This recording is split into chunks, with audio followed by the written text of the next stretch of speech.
build videos so that you can demonstrate that you're the Bobville in the neighborhood, and testimonial videos to retarget so that you can build certainty. Once you have an audience, it gets much easier to sell to that same audience because they already believe you. They already know who you are. It's 2024, and this is the year to get rich off of influence. It's the age of the influencer, and I want to show you in this YouTube video how to make millions of dollars off of video. If you're in roofing sales, if you're a roofing contractor, pay attention, because I've used videos to sell hundreds of millions in roofs. I've used it to get leads, salespeople, and I've had to start from scratch. I was a nobody. So to first start growing my platform and to get to my first 100,000 followers, we're going to break down what we did to go viral for millions of views organically, to create advertisements that sell like hotcakes, and to grow on Instagram, YouTube, across all platforms. I'm with my friend, my videographer, editor, distributor on social media, Alexis Tehran. We're here in the Blue Collar Boardroom. My man, when did you start creating video content? Probably about 3 years professionally, working with like a lot of entrepreneurs and business coaches. Roofing contractors, entrepreneurs, what do you think their biggest problems are at creating content? What do you think the challenges are for these guys that they face? Well, actually, I was going to ask you that, but from my point of view, I feel like they just don't. They just one, they overthink it, and two, they just don't know what to create. Meaning, like, they don't know what the audience wants to see. Like, right. and your point of view, like, you deal with a lot of them as well. Like, why do they not create any content? Well, number one is analysis paralysis. They're probably worried about what their friends from high school, what their uncle, what their grandma is going to think about them going on social media. They're worried about the comments. You know, I'd say that's number one. They might think, you know, I haven't done anything yet. Who am I to go out here and share my story? You know, a lot of people have been raised in this be humble, hustle hard mentality. And so they have this belief system it's hard to get out of. But like you said, I think a lot of times they just don't know what to do. And ironically, for us, you know, we figured out that it's just documenting our life outside. You know, the roofing projects, the customers, the insurance, roofer versus adjuster interactions. Yeah. Dude, you've seen it go viral. Yeah. Not just roofers or business owners are paying attention. A lot of people like that stuff. I mean, I feel like just the door-to-door aspect, a lot of people, they enjoy, it's like a battle almost, right? It is, dude. And people like seeing it. It's a lot of emotions, a lot of stakes, you know, roofs are, like, it's a lot going on. So I think that's what draws people in. But what I tell people about content too is like, you know, a lot of people think content is just like for fun and games, but I'm like, dude, content is really to educate. Yeah. So you can educate the homeowner. You know, you can create content on the roof. You do a lot as well. On the roof, showing shingles, showing, you know, all this stuff that they don't, to you it might be dumb. To you it's like, we know this shit, but the average business owner or homeowner, they don't know that shit.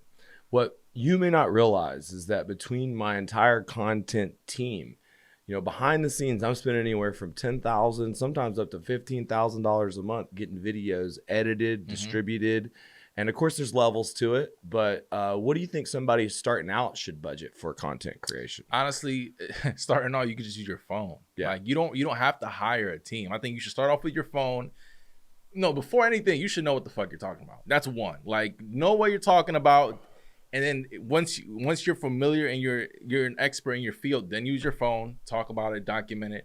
And then after that, you can hire a shooter, and then you can outsource an editor. And then after that, and this is where a lot of guys kind of like, they kind of hit a wall, is like they'll have a shooter, and then that shooter will also edit, or they'll have like overseas guys, but they get there's like a bottleneck. Now they're just sitting on a shit ton of content. So once you have a big enough team, then you can hire like another team for the distribution part. But just starting off, you can just do everything off your phone. Dude, if you're watching this right now, many of y'all really kind of struggle at the first and most important part of social media. Look, they're not on social media to be recruited into your sales organization. They're not on social media to buy a roof from you. So a lot of times you just don't understand what people are on social media for and what gets their attention. So I ask you, you know, what gets their attention? Like, how do you get somebody to buy a roof or to come join your sales organization? Or what's different about social media sales versus kind of attraction that a lot of these guys get wrong? Yeah, so you know, I think what everyone needs to understand is like building a personal brand is important for sales, right? Like at the end of the day, especially for something like a roof, right? Like if someone's gonna make a hefty purchase, an expensive purchase, they got to be able to trust who they're buying it from to a certain degree, right? So like, for example, you always say, I've heard you say this a few times, you said building your personal brand has helped you when the roofing market is kind of like slowed down. Like how is building a personal brand, what has that done for you? Well, first of all, the more hands you shake, the more money you make. And the more people that are watching your videos, the more people that see what you offer. So that's obviously made it easier for me to hire salespeople, connect and hire leaders. But I'd say one thing that it's really allowed me to do is, like, right now there's not a hurricane, but my videos are literally getting sent out all over Florida. I'm using AI to split test which ones are the best, AI to retarget. And, you know, we've got it dialed into insurance and retail, and we don't need a storm. It didn't used to be like that. See, whenever I first started studying how to make videos that sell, you know, it was this framework, hook, story, offer. And when I came up with the blue collar marketing method, it was hidden damage videos, build videos so that you can demonstrate that you're the Bobville in the neighborhood, and testimonial videos to retarget so that you can build certainty. And ironically, I've always been this guy that was willing to spend money on Facebook to create an audience. And I think a lot of people fail at that. They don't understand the value of being able to retarget and what that does. Can you talk a little bit about working with me and how you've seen the value and like how I use paid advertising with organic? Yeah, I mean, at the end of the day, like you building an audience, you know, a lot of guys try to say, well, I don't want to be famous. And it's like, that's not the whole purpose. The whole purpose is once you have an audience, it gets much, much, much easier to sell to that same audience because they already believe you. They already know who you are. So you putting out organic content, and this is what we do with you, right? Like we put out organic content, and once you start drawing in views, attention, likes, however it may look like, then on the back end, you retarget with ads, and that's where you sell the audience. And now at this point, they're already familiar with what you do and who you are. So now it just makes the sell that go that much easier. So now it's not a hard sell, it's a soft sell. So instead of, you know, you knocking someone's door and they have no idea who the fuck you are. And actually a YouTube video that we just edited, one of your sales guys just said that. He said, we knocked on the door and people were like, oh, RRCA, Lee, hey, I've seen the ads already. I've seen the content. So now it just makes it much more easier for you to get your foot in the door and make that sell. You know, the cool thing about it is like the first time I did it, I was going like live in a neighborhood and I was just like talking about a job. And I basically just said, hey, comment if you're in this side. I was in San Antonio, Texas. If you're on the west side of San Antonio, you're in this neighborhood, comment free estimate if you want this. And I'll never forget, like organically, I was like, well, that Facebook Live got me a few free estimates. Let me boost it in the area of the build. Yep. And that was, I don't know how many years ago. That was before I had any direct response marketing training, but I got a bunch of jobs, and then I did it for a client, got them a bunch of jobs. It really kind of opened my eyes when retail guys were able to kill it with that. And so, and that's something they could still use to this day. That same method that you just explained, someone can do it like. Well, as a matter of fact, now there's AI chatbots that basically, if you comment below certain words, you can have the chatbots then send them DMs, have conversations, even extract appointment times, addresses. And there's all kinds of new opportunity out there. Yeah, but going to your point earlier when you were like, how should roofers budget or how should they create content in the beginning?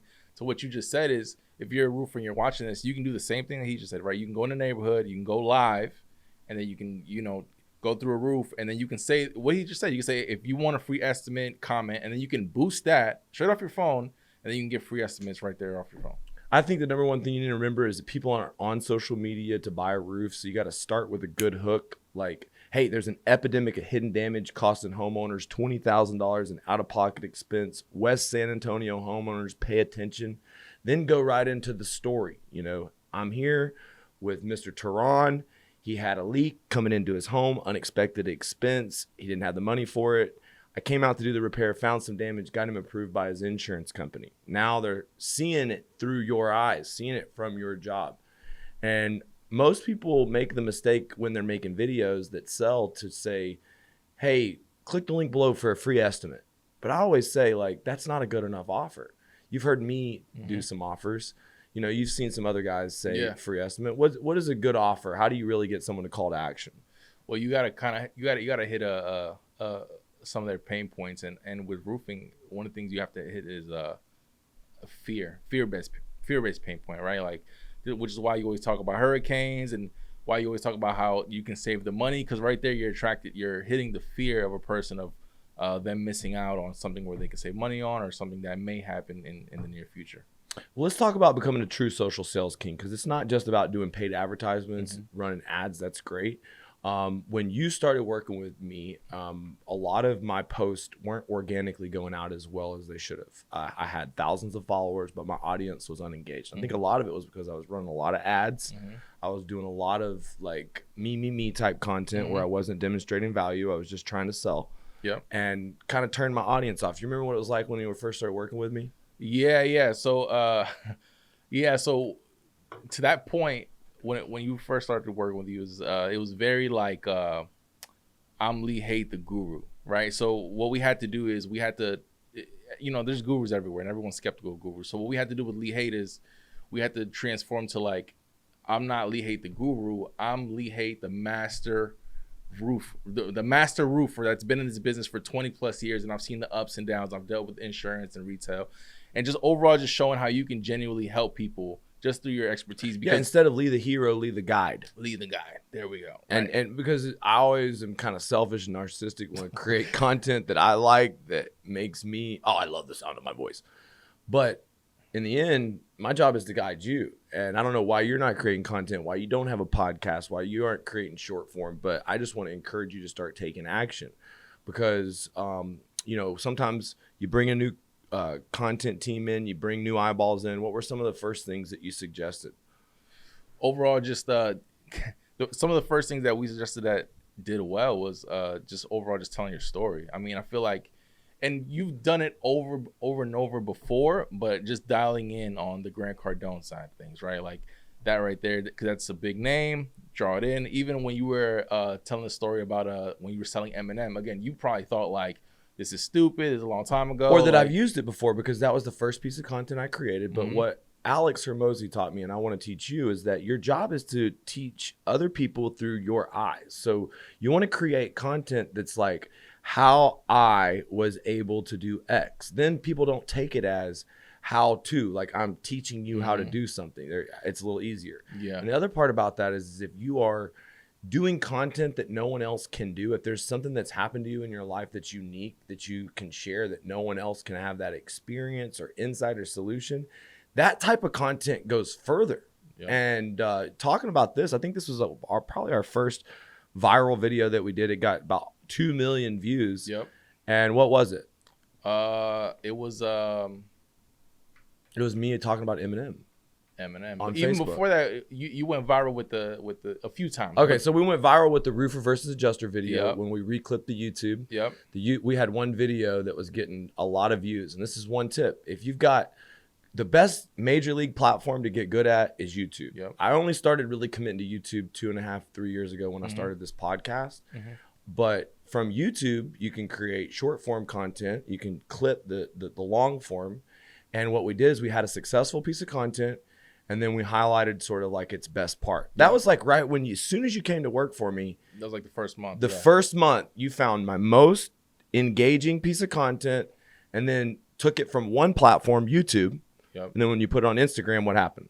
It blew up. Hit 1 million. Hit 1 million views. Yeah, and I think we could. I think we could even reuse that clip to this day. Yeah, and I was honestly thinking that we could do some reaction videos, because there was another video. We did a roofer versus adjuster video. I realized that having an argument with an adjuster is a really good way. I mean, my friend Raymond Little went viral, millions of views when he like professionally beat this State Farm adjuster at winning a replacement. And of course, I ended up winning full replacement on that big viral deal. We ended up doing a shitload of roofs for those people, $1 million job. But, I was heated because they had starved people out from their homes. I'm heated with that adjuster. The next roofer versus adjuster video that came up was a little different scenario. And a lot of people give me a lot of shit online about it. So I want to comment right now about one of my most controversial videos. Okay. And it was when we went to meet an adjuster. There was roofers there was adjusters already on the roof. Come to find out that they weren't adjusters. They didn't have authority to buy the roof. They were basically paid third-party contractors that were there to minimize damage and try to steal the job from us, sent by the insurance. But they were documenting the damage as if they were adjusters. And so after meeting with the HOA president and letting them know that if they denied or weren't going to work with us, that we were going to the legal process, and he was okay with that, you know, it kind of like let me know that if I was going to go up there and create a little conflict for YouTube, that it was going to be okay. And so these guys, I went out to the property. I didn't have my ladder. And you could say that was stupid, but I drive a fucking M4. All my salespeople have ladders. And so I thought for sure Mike would have a ladder. He didn't have a ladder. And so I come out there to create this piece of content, and I have a decision to make. Should I be the polite guy? Was I polite? No. Was that a little over the top? You were Lee Hate in his pure form. No, that's not purely hate. That's performance Lee Hate, okay? That's Lee TRT. But I'll be honest with you, they had no bearing, and I think it's disgusting what they do working for insurance companies. And the HOA president had no problem with my reaction. But, you know, looking back on it, if you're watching that video, that is the example of what not to do. If you have an adjuster that you can make an agreement with, you know, the first thing you want to do is be agreeable. You want to use your own ladder. You don't want to walk up their ladder. I can remember the guy telling me, don't you fucking come up my ladder. I knew it was going to be on once I got to the top of that thing. And it made great content. Yeah. Got lots of views. But it reminds me, if you're creating content, you want to do content that gets people's attention, but also betters your brand. Now, There's a line. for the fiery roofers out there, that did better my brand. But for the roofers out there that want to vilify Lee Hate, what do you think that did? Give him ammo. They gave him ammo. Yep. All right, Lee the bad guy. Lee the heel. Okay, great. I'll take it. I think that's important to that too, though, is you have to kind of understand where you stand when it comes to content as well. Because like I feel like with you already know what's gonna come from it, and you're okay with it to a certain degree. Well, what people don't understand is to trigger the algorithm's triggered more with negativity. Yeah. Do people comment when they like your shit, really? No. No. They only, I mean, sometimes they comment and stuff. But it's triple when it's negative. It's triple. Yeah. And when you get negative comments, what's that do for a post? They boost the post. So take our next viral reel, Eminem video. So I start talking about how I went soliciting in a no soliciting neighborhood. And the thing that triggered, do you remember what triggered everybody? It was the end. No, it was the beginning. Is where I said, I told the guy that I was doing a roof in the neighborhood, even though I wasn't. Oh, yeah. And so they're like, you're a lying piece of shit, door-to-door motherfucker. Yeah.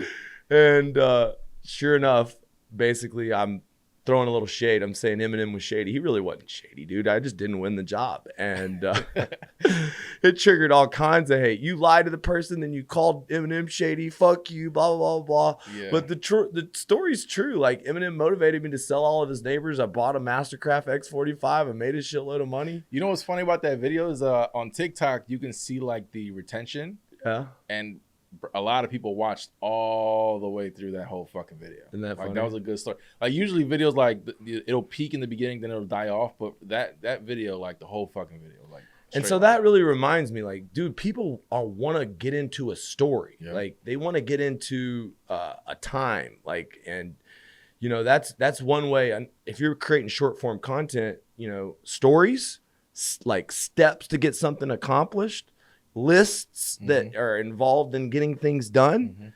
You know, this is the meat of what you do. You hook their attention, you give them lists, steps, and stories, and then you give them a reward. And if you're a roofer and you can't, and say you're listening to that and you're like, that's too much fucking work, I can't do that shit.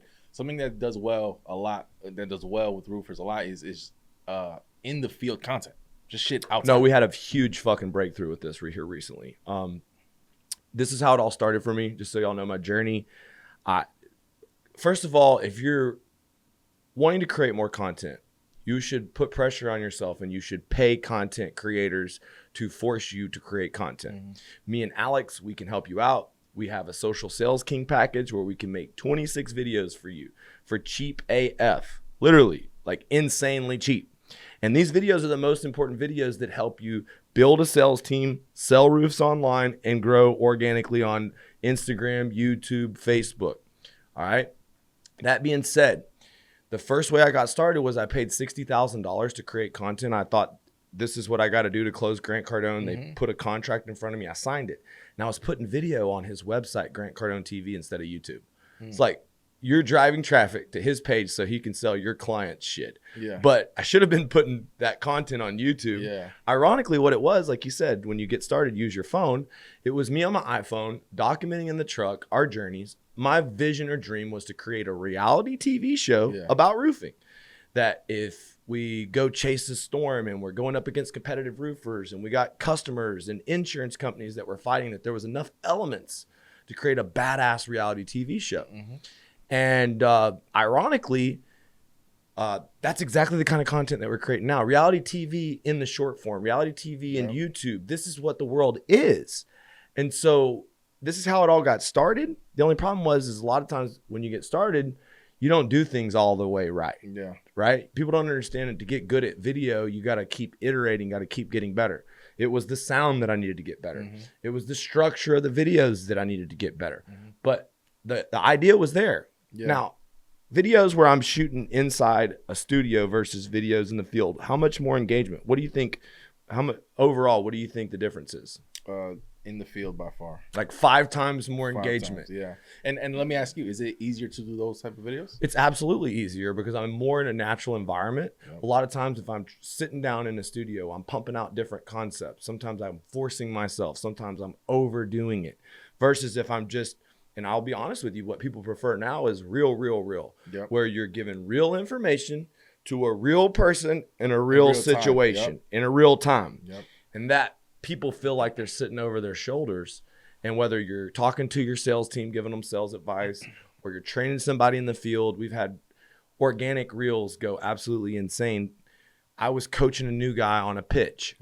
And basically the video was this interaction that happens all the time in roofing, and it wasn't even that good of a sales pitch, but I'm sitting here role playing with him, and all the commentary was, hey, was this a good sales pitch?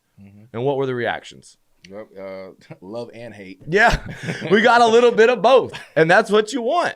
And what's funny is on TikTok and Instagram, that video is still going up. Like people like it every day. Yeah, and we put that out like what, 4 or 5 months ago? Dude, I don't know about y'all, but I was sleeping on TikTok. Yeah. As a matter of fact, I had all these followers across all the platforms. And, one of the things I haven't really done is trying to cross promote from Instagram to TikTok. But another thing I haven't done is I haven't ran ads on TikTok. Do you know how many followers we get from consistently running ads? A lot. Yeah. So that's something that we need to do. Yeah. But I want to say this guy started my TikTok from 0, and we're up to about 2,000 followers now. There's a lot of engagement. It's a lot harder to grow on TikTok than it used to be, but any advice? Just push it out there. Just stop being a bitch, honestly. Like, honestly, out of all the platforms, you can grow the fastest on TikTok. I know it's harder, but it's like compared to all the other stuff, it's easier really because like on Instagram, people look at your feed and people look at the aesthetics, but on TikTok, it's all video. People don't even look at your page. They just scroll through your videos. So if you're putting out video content on TikTok, you're going to grow faster. And believe it or not, and this has worked with everyone that I've worked with, is when people find you on TikTok, they'll look for you on the other shit. They'll look for your YouTube. They'll look for you. Like, it bleeds over. So it's not just, you're not just growing shit on TikTok just for the sake of it. Like, it does translate into, building an audience that you can sell to later on. So if you're watching this right now, you're wondering, crazy millions of views on these videos, how do they actually monetize? So a lot of times viral reels are not the ones that make you the most money. You kind of got this. We got the Eminem video.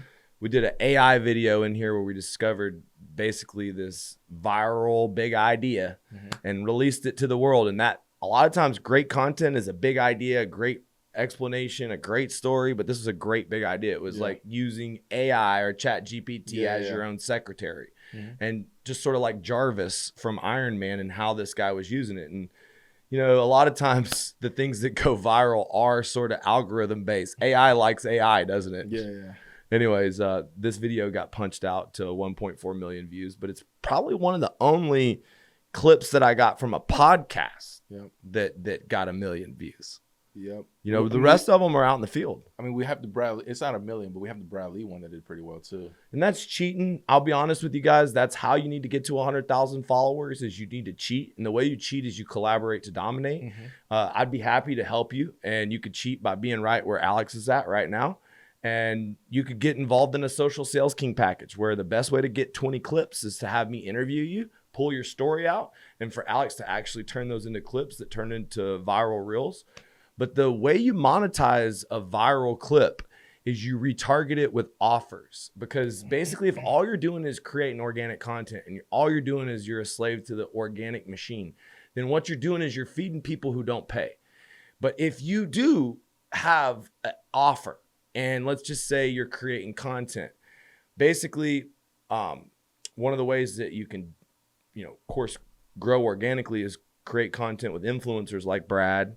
I mean, we had a video of Gilbert Burns beating me up, got a lot of views as well. But the bottom line is that it's retargeting those same people. It's funny to me when like an MMA guy or a jiu-jitsu guy buys my program and it's like, did this guy come from Gilbert Burns? You know what I mean? Yeah. But well, let me ask you that. What is video and content? How has that helped on the recruiting side of things? I mean, that's why it all started. I had something happen to me that was like the worst kick in the gut that could have ever happened. And it's happened many times in my life. Mm-hmm. Somebody that I took from making $18 an hour or $15 an hour, he was a chef in a kitchen, to being $1 million producer to being a $5 million producer. This guy brought $5 million in business to my business. He had a sales team, and he probably was the number one earner for my company for a period of 3 to 5 years. Mm-hmm. When you don't give people a place to grow, they go. If you don't have a big enough network, your net worth is not as high. And these people will leave your life. And when I lost $5 million in business, when it walked out of my life, it really was a wake-up call. Mm-hmm. I didn't ever want to be sort of like dependent that much on one person or a small network again.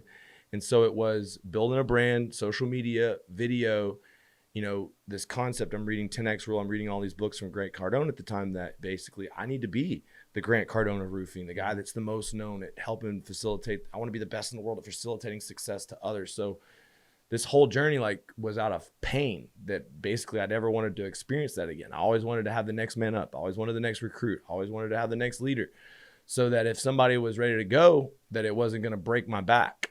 And the next year, dude, it did break my back. Even though I went out and I sold a lot of coaching services because I had lost my backbone in my business. Yeah.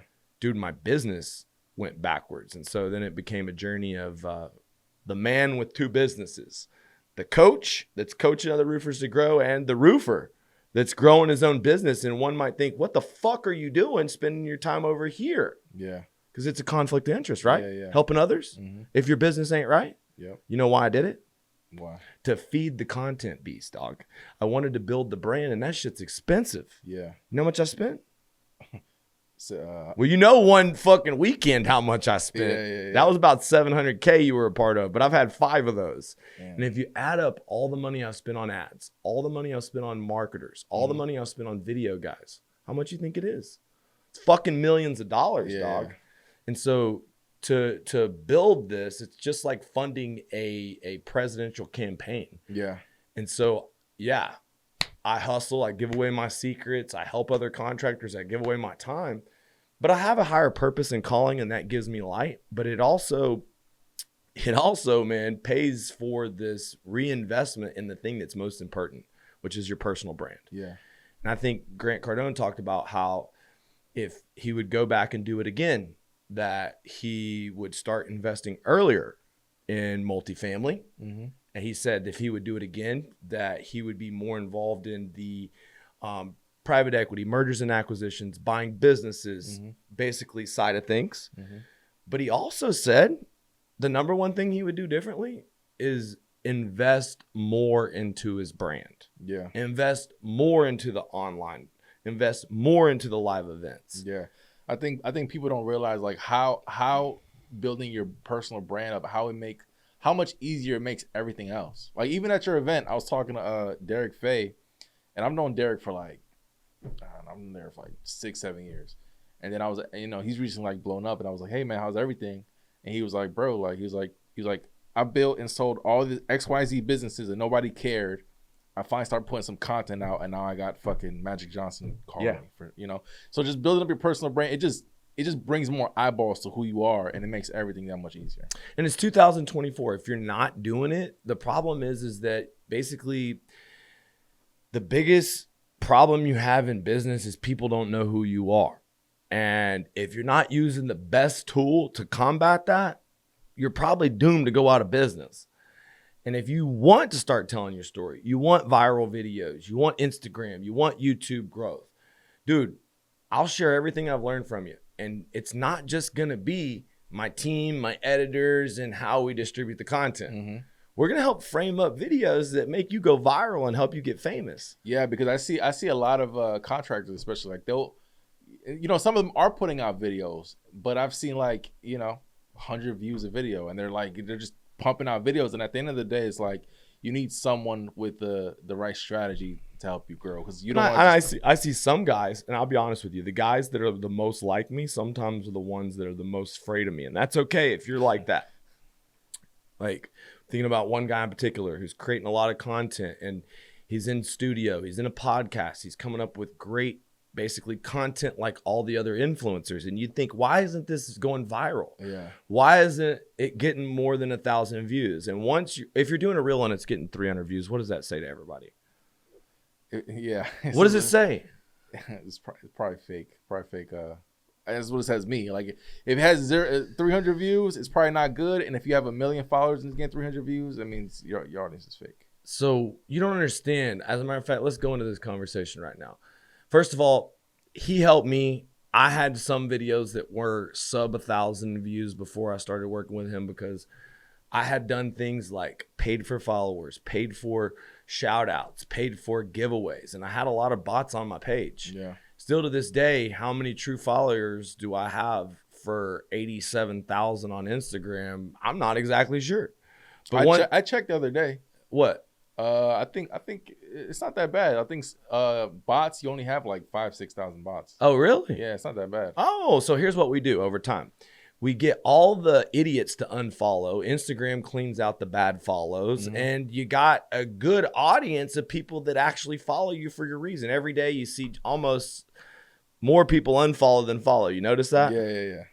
And is that normal? Yeah, it's normal. It's normal. Yeah. So if people are watching this right now, and you know they want to get their first big short form reels, this is one big cheat code right now that just came out, and I saw some guys in Ohio doing this, and I was like, oh my god, I'm missing the ball.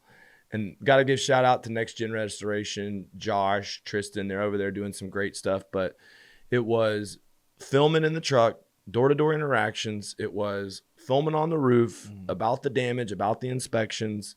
It was in the environment, but with good audio and good education lessons. And it's like, God damn it, I got to do more of that shit, because their shit was popping. They were getting a lot of views and everything. And they were doing one other thing. They were collaborating on posts. This is sort of a game changer, huh? Yeah. Well, let me ask you this. What about how's the Meta Glasses helped you? Dude, I'm going to unpack that in 1 second. But basically, you can have a salesperson from your company page, and your own personal page, all on one post that shows your salespeople winning in the neighborhood. Altogether, you're going to get more organic views. The chances that you would get basically less than 1,000 views and look stupid are even less. And basically now you've got the opportunity to retarget those people with ads. Alex says, what about the Meta Glasses? Meta Glasses is something I have to recommend to everybody watching this. If you're in roofing sales, you're a roofing owner, we're going to be doing more content that's just all straight point of view. Yeah. I think it's a complete game changer. Yeah. We got a new YouTube coming out this week where 100% of the content is point of view. Yeah. You edited that. That was kind of interesting, huh? Yeah. I think what we can do is we can put together like a little training on how to use Meta Glasses, like Oh, that is sick. something like that. All right, so yeah, I'm going to put together a training, how to use Meta Glasses to go viral. Something about new things in social media. If you're an early adapter, like if you'd have got on TikTok early, If you just started doing reels early, you would have got a lot of engagement. Mm-hmm. But right now, these Meta glasses are new. And of course, Zuckerberg is involved. There's an app that connects to Instagram and Facebook. And when you pull the videos from the cloud, you can post directly from the app. And I see the algorithm sending the video out more. Yeah. Some of them views coming from all over the fucking world, bro. Yeah, they've blown up. A few already hit 1 million, right? Oh, dude, we've had one hit 1.8 million views. And it's crazy. On this video, I'm not even like making a sale. Actually, both videos, I had 2 over 1 million from Meta glasses. I had one for 1.7, one for 1.2. The one for 1.7, I'm explaining how a tile roof needs to be replaced if it only has a few damage for repairs. And people are calling me a scam artist. They're saying that you can repair the roof, but they're really like looking at the fact that I got a $50,000 Rolex on, dog. How many comments? I've seen the comments. Yeah. Fucking piece of shit. I'll never buy some roof from somebody with a $50,000 Rolex. This is how roofers out here making their money. This piece of shit. Yeah. But the point is, dude, it fucking triggered the algorithm. It went viral. So you can't be afraid to poke the bear a little bit. The other video, this guy, he straight told me before I turned the glasses on, fucking roofers get in my yard one more time, I'm gonna kill him. I'm gonna kill you. And I'm like, click, let me videotape this fucking crazy bastard. And sure enough, he was definitely, kind of goofy, being ridiculous. He was right next door to my job. So a little piece of roofing material came into his yard. He was overreacting. And it was actually the negative reaction that people enjoyed so much. But bottom line is, when we get these types of, when Instagram sees this engagement, what do you think that does for the other posts? It boosts everything up. It boosts everything. I think we did a Brad Lee post right after that. It ended up getting like 500,000 views. Yep. And the more that you unlock some of these viral views, then it just like, now it took my typical like bad post, from maybe 2,000 to 3,000 views to now we get 6, 7, 8, 9, 10,000 on a bad post. Yeah. And again, like all this attention that he's generating on the back end, we're retargeting with ads. And that's where basically the real like monetization comes from. If you're creating content, you want to create content that gets people's attention. You want to create content that demonstrates value for your brand. You want to demonstrate value for your ideal client. And then, even if in that organic content you're not calling to action, if you're retargeting them with ads, that's where it really starts to create viral growth. Because what happens is people interact with my content, or people look me up, and all of a sudden they're like, all they can see is me. Yeah. And we use AI to split test our retargeting. So basically that means that AI is going to figure out, okay, which video are you most likely to watch? Mm-hmm. Which video is the most effective that other people have watched? Mm-hmm. And as long as I keep feeding AI 5, 6, 7 new ad videos a month, then I'm constantly lowering my cost per acquisition using AI. Yeah. Yeah. So what do you think, like, all right, so what do you think, like, roofers or just contractors, period? Because you say they're scared to do video ads too, right? Dude, they're just afraid to stop making money to do something stupid like make a video. Yeah. Because they know that they have a hard enough time doing shit without a computer, doing shit without a performance, doing shit without a bunch of fucking people commenting their opinion. Yeah. And so they just don't want to fail in front of their friends, just like they don't want to fail in front of their friends with their business. So they keep selling, they keep doing the grunt work. They don't want to do something uncomfortable. And guys, it's forcing yourself into this zone of getting on stage fright, of putting yourself in this moment of anxiety. I mean, I don't think there's ever been a more humiliating moment in my life than when I fucking lost that fight. I swear to God, dude. I was gonna ask you, like, how did that? Okay. This is a good topic. So, there was a build up to the fight. There was a video, the content, and then. Well, you tell me what you think happened. Like from your perspective. Well, I want to know how you handled it, because I'm sure a lot of roofers probably have this issue. It's like, okay, the fight happened, you lost. Not only did I lost, I talked a lot of shit. You put yourself out there so I much. put myself out there. I'm the one who was supposed to win. I train a lot more. I was a better fighter, Yeah. you know. And I'm the guy out here that said the fucking ultimate lie detector test is in the ring. Yeah. And so one thing's for sure is like, look, as long as you're willing to let it all hang out, no one gives a fuck. Yeah. And I did. I went in there. I beat the shit out of the guy for one. And that's, you know, I lost the fight because of a technicality. I mean, he was the better man. The reality is there's going to be a rematch, and I needed a little bit of humble pie. It was good for me.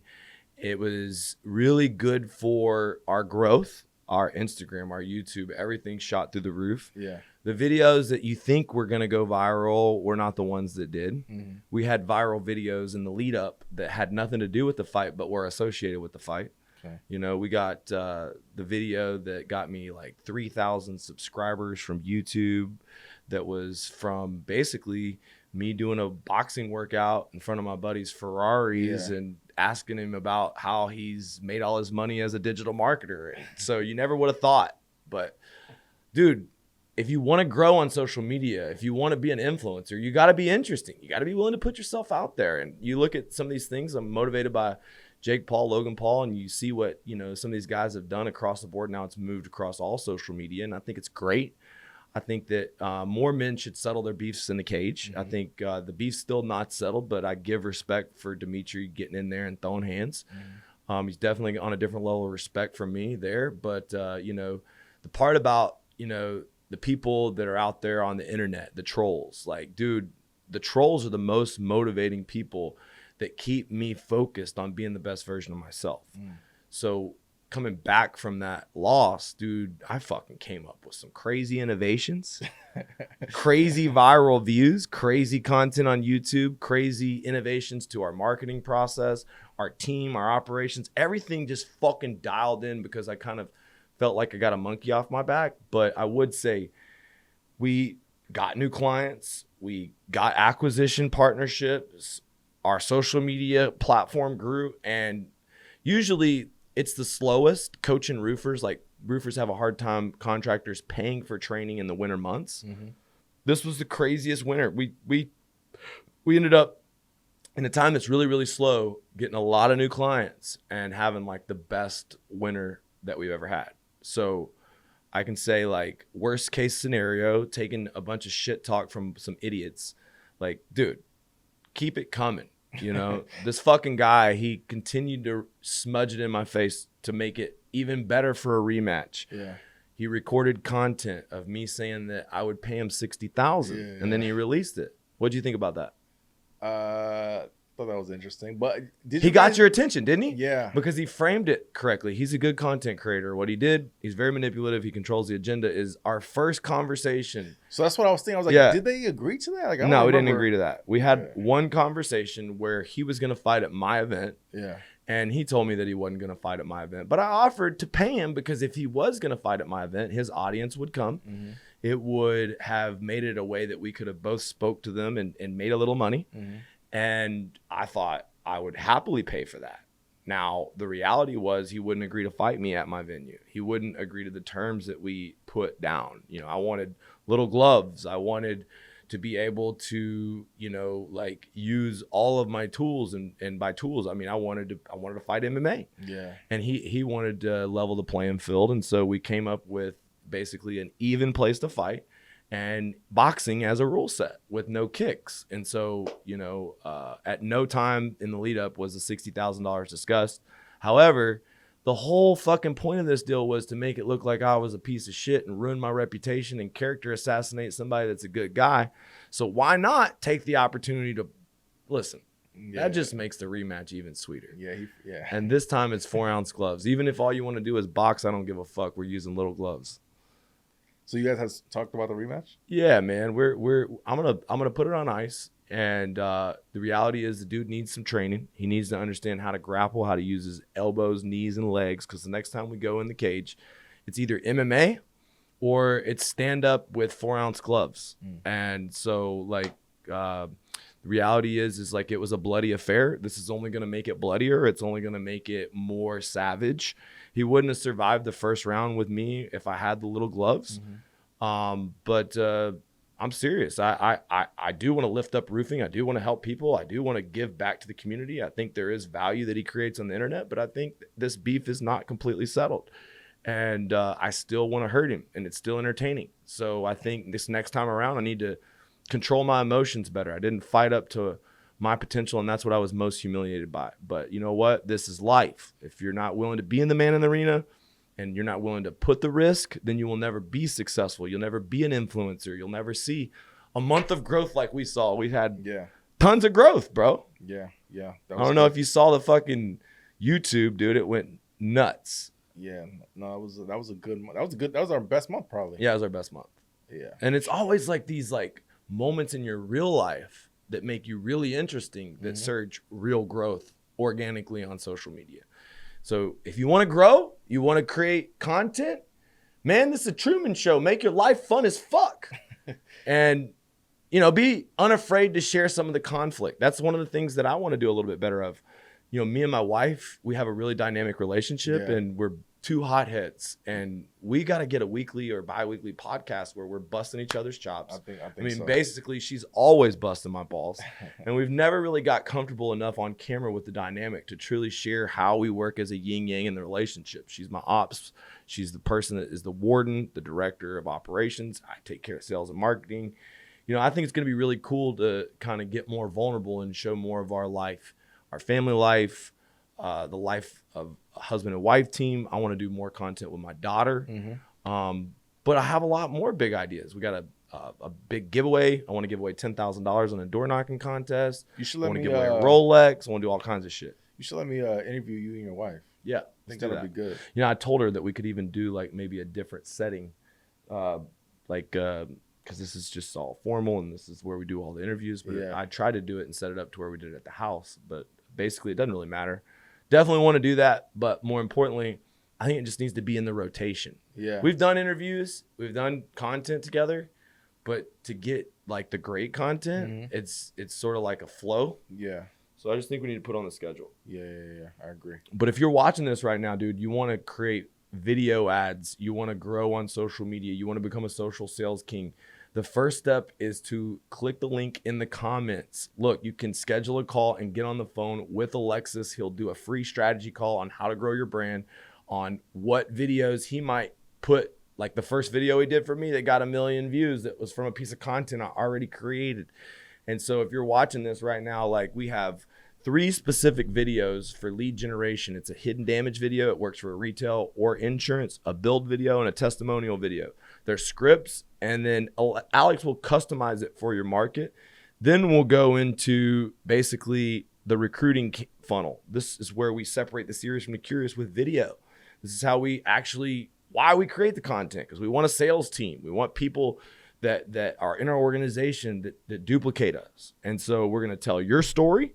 We're going to get testimonials from your reps, and we're going to show off your lifestyle, and then get you down here for a podcast, get the clips from your story. Then we can collaborate on posts. We can collaborate on Instagram. You can be featured potentially on YouTube. Some of my best students, we're going to be going doing office tours, door-to-door blitzes with them. And, you know, a lot of that is the best kind of content. So if you're watching this right now and you want our help blowing up on Instagram, blowing up on YouTube, making money with your ads on Facebook and Instagram, go ahead and click the link in the comments, watch the training. Everyone in the training blew up because they became a social sales king.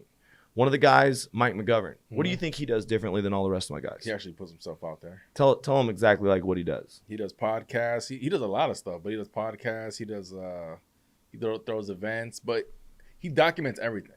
That's what I see.